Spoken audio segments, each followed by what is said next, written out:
Bismillahirrahmanirrahim. Assalamualaikum warahmatullahi wabarakatuh. Alhamdulillahirabbil alamin wassalatu wassalamu ala asyrafil anbiya wal mursalin sayyidina Muhammad wa ala alihi washabihi ajmain amma ba'du. Saya di sini mahasiswa dari Institut Agama Islam Al-Qadiri Jember atas nama Suci Firdaus dengan NIM 20210960110907. Pada video kali ini saya akan sedikit mempresentasikan materi tentang telaah materi akidah akhlak. Hal ini untuk memenuhi tugas mata kuliah telaah materi akidah akhlak yang langsung diampu oleh Bapak dosen Bapak Fikri Farihin MPD. Pada video kali ini adapun materi yang akan saya telaah yaitu pada buku Akidah Akhlak kelas 8 jenjang Madrasah Sanawiyah atau MTS ya. Jadi di sini adapun pembahasannya yaitu pada bab 1 perihal Al-Qur'an dan keistimewaannya dan bab 2 mukjizat dan kejadian luar biasa lainnya. Jadi sebelum di sini untuk ditelaah perlu diketahui para pendidik sebelum melaksanakan pembelajaran harus nih seorang guru itu menyiapkan perangkatnya apa saja yang akan digunakan sesuai dengan prosedur sistem pembelajaran yang ada di dalam kurikulum di Indonesia, seperti halnya adanya silabus, RPP, bahan ajar, ataupun sumber belajar yang lain. Bahan ajar di sini sangat penting dimiliki dan juga ditentukan oleh guru agar apa sih pembelajarannya berjalan dengan sistematis dengan materi yang sudah terkonsep. Jadi guru akan lebih mudah dalam menentukan strategi pembelajaran dengan adanya bahan ajar. Tentunya peserta didik juga akan lebih mudah memahami jika disediakan bahan ajar. Oleh karena itu, setiap pembelajaran apapun harus ada bahan ajar sebagai alat pembelajarannya. Mari kita telaah.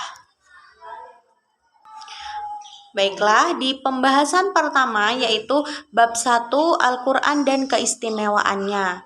Jadi kompetensi intinya yang pertama yaitu menghargai dan menghayati ajaran agama yang dianutnya. Kemudian menunjukkan perilaku jujur, disiplin, tanggung jawab, peduli, toleransi, gotong royong, santun, dan percaya diri dalam interaksi secara efektif dengan lingkungan sosial dan alam dalam jangkauan pergaulan dan keberadaannya. Dan yang ketiga di sini memahami pengetahuan faktual, konseptual, prosedural berdasarkan rasa ingin tahunya tentang ilmu pengetahuan, teknologi, seni, budaya, dan terkait fenomena ataupun kejadian yang tampak di depan mata. Yang keempat, mencoba mengolah dan menyaji dalam ranah konkret menggunakan, mengurai, merangkai, modifikasi, dan membuat. Kemudian, apa saja kompetensi dasarnya yaitu 1.1 menghayati keutamaan Al-Qur'an, 2.1 mengamalkan sikap kecintaan kepada Al-Qur'an, 3.1 memahami sejarah, hakikat dan keistimewaan Al-Qur'an, 4.1 yaitu mengomunikasikan contoh bukti-bukti keistimewaan Al-Qur'an. Adapun indikator pencapaian kompetensinya yaitu menghayati keutamaan Al-Qur'an sebagai kitab suci Allah dan juga menunjukkan perilaku yang mencerminkan kecintaan kepada Al-Qur'an, menjelaskan sejarah diturunkannya Al-Qur'an. Selanjut di sini ada sejarah diturunkannya Al-Qur'an. Al-Qur'an diturunkan oleh Allah Subhanahu wa taala kepada Nabi Muhammad SAW.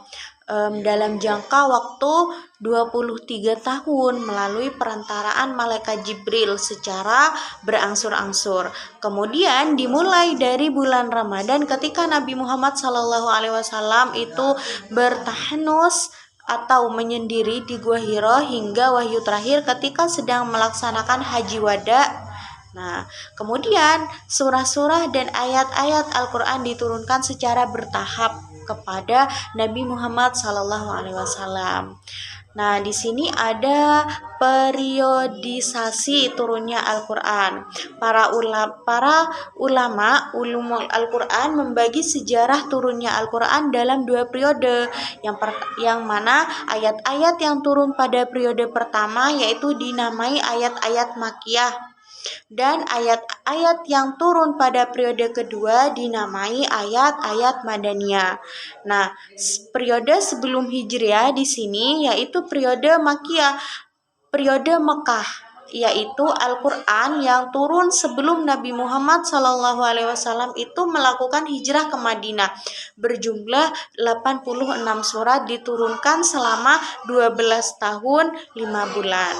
Nah, di periode kedua yaitu di periode sesudah hijrah, periode Madaniyah, periode Madinah, yaitu ayat Al-Quran yang turun sesudah Nabi Muhammad SAW itu melakukan hijrah ke Madinah, berjumlah 28 surat dan turun selama 9 tahun 9 bulan. Di sini ada sejarah pembukaan Al-Quran. Adapun sejarah pembukaan kodifikasi Al-Quran itu dibagi ke dalam 2 tahap, yaitu yang pertama Al-Quran pada masa Rasulullah dan Al-Quran pada masa Khulafaur Rasyidin. Di sini ada pengertian dan hakikat Al-Quran. Al-Quran menurut bahasa berasal dari kata qara'a yaqra'u Qur'ana, artinya bacaan atau yang dibaca. Adapun menurut istilah, Al-Quran adalah kalam Allah yang diturunkan kepada Nabi Muhammad SAW. Sebagai apa? Sebagai mukjizatnya, dan bagi yang membacanya merupakan ibadah. Al-Quran di sini juga mempunyai nama yang cukup banyak, diantaranya ada nama-nama lain Al-Quran sebagai berikut, ada Alkitab, Al-Furqan, Az-Zikr, Al-Huda, An-Nur, Al-Bayyinah, dan lain-lain.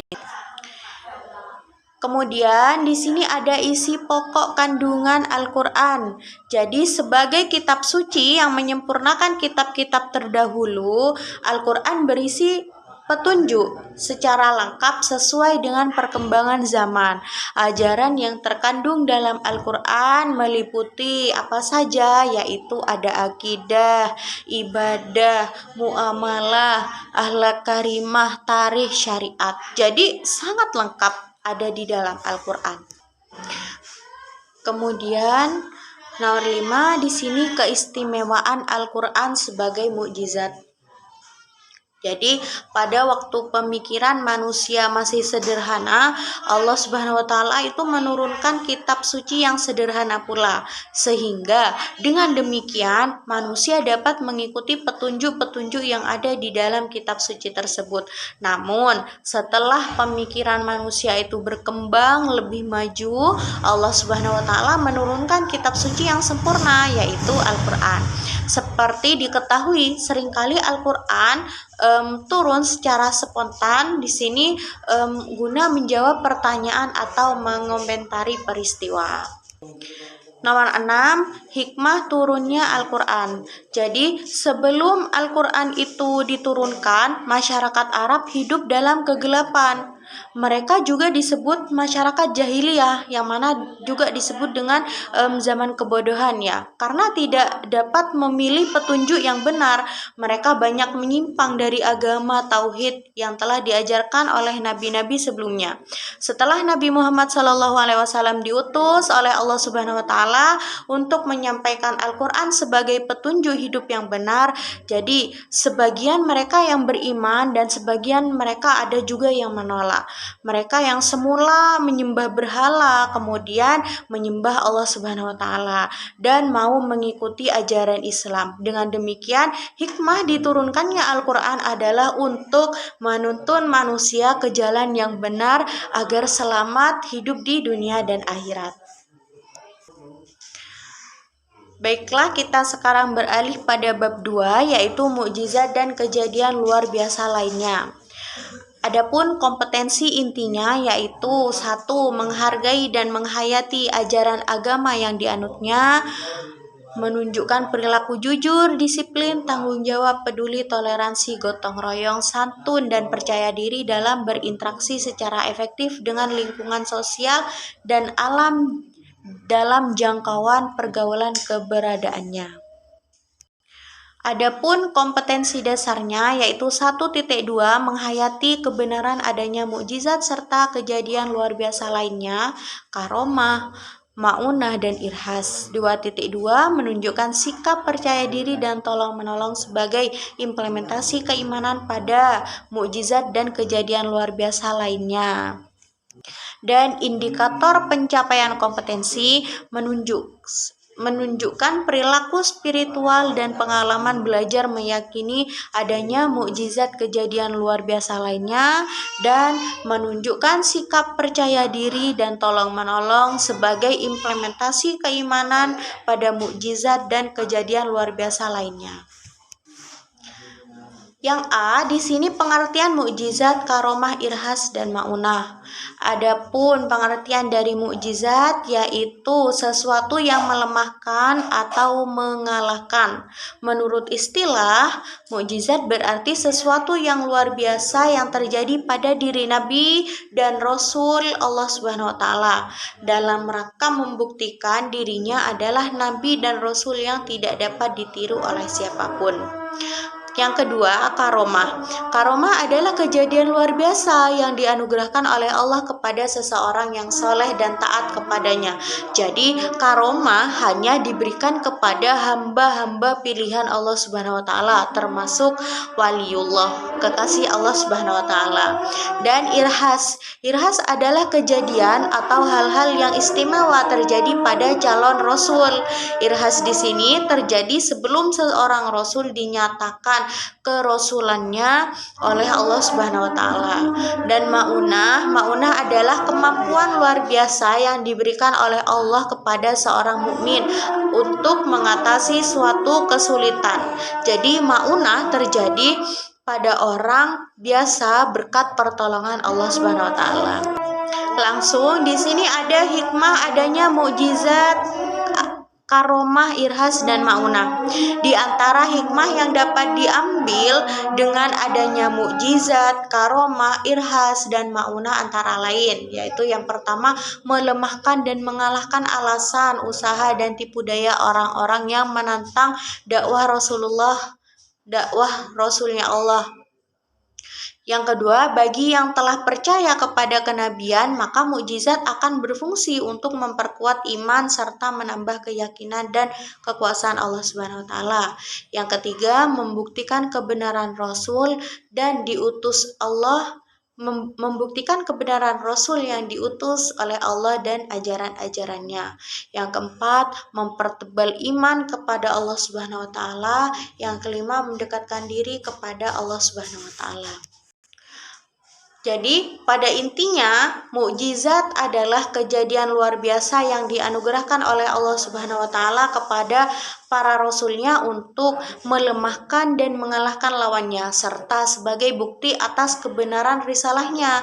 Mukjizat itu tidak dapat dipelajari dan juga ditandingi oleh siapapun, dan datangnya itu secara tiba-tiba. Biasanya mukjizat di sini diberikan pada waktu kondisi seorang Rasul Allah Subhanahu wa taala dalam keadaan sangat terjepit oleh musuhnya, seperti itu. Selain mukjizat, ada pula kejadian-kejadian luar biasa lainnya yang Allah berikan kepada hamba-hambanya yang Dia kehendaki. Adapun kejadian yang luar biasa lainnya tersebut adalah karomah, maunah, dan irhas. Jadi seperti itu ya yang sudah saya jelaskan pada telaah materi akidah.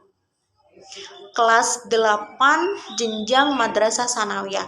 Mungkin hanya ini saja yang bisa saya sampaikan, kurang lebihnya mohon maaf. Saya akhiri. Wassalamualaikum warahmatullahi wabarakatuh.